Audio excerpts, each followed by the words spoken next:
Hi guys, today I'm going to be reviewing not the P5. I will be reviewing today the TriRig Omegra X brakes.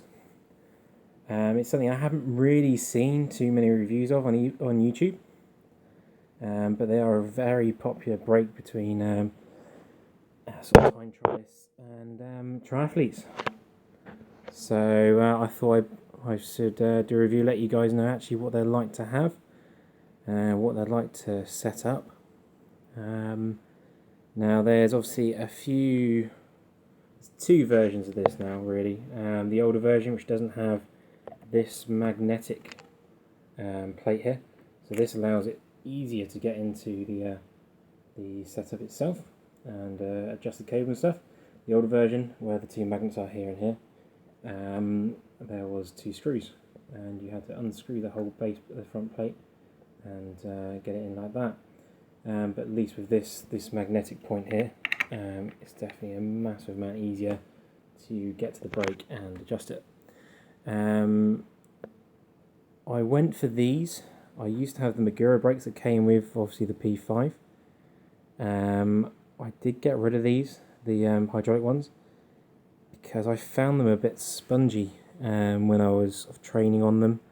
It wasn't so bad during races, but definitely on training it wasn't brilliant. So I decided to go with these. Also, it means then you can use the Di2 levers there, which means you can change on the base bar.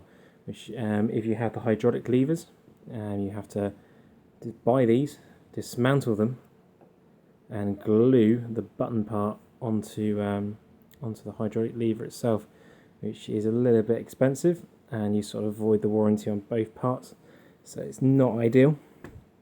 So I sold that whole unit, went for these brakes here.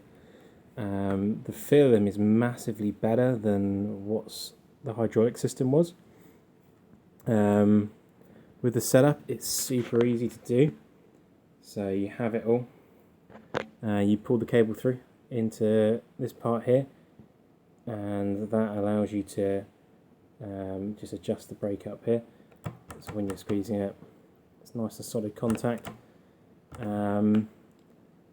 It's so much easier to set up than the hydraulic system, but still allows the front end to be nice and aerodynamic. I think in the wind tunnel test, these are actually pretty much the same as the hydraulic Omegas. You just get that little bit more freedom with what you can use brake lever wise, which is awesome. So that's the front one. I'll put the cap back on there, nice and easy when it sits on there properly. There we go. And the rear one is hidden right under there. Now I don't think you can even see it now. So that's the cover, protective cover that goes over the aerodynamic cover. I'll bring you around to here. You can see it under there. Now, when you're fitting these on, especially with a P5, one thing they don't tell you in the manual, they say it will fit. It will fit. It takes a lot of fiddling around. You need to use all the spacers to bring the brake far enough down on the frame, because there's two little grooves down here where the brakes are designed to sit in. If you don't use all the spacers on the brake, it won't give enough clearance for the pads themselves to sit in these two grooves, and then basically your brakes are locked on all the time. So you need to make sure you use those whole amount of spacers, which is, as I say, something that they don't tell you at TriRig. They just tell you to put a couple of spacers in there and set it up, which you can't do.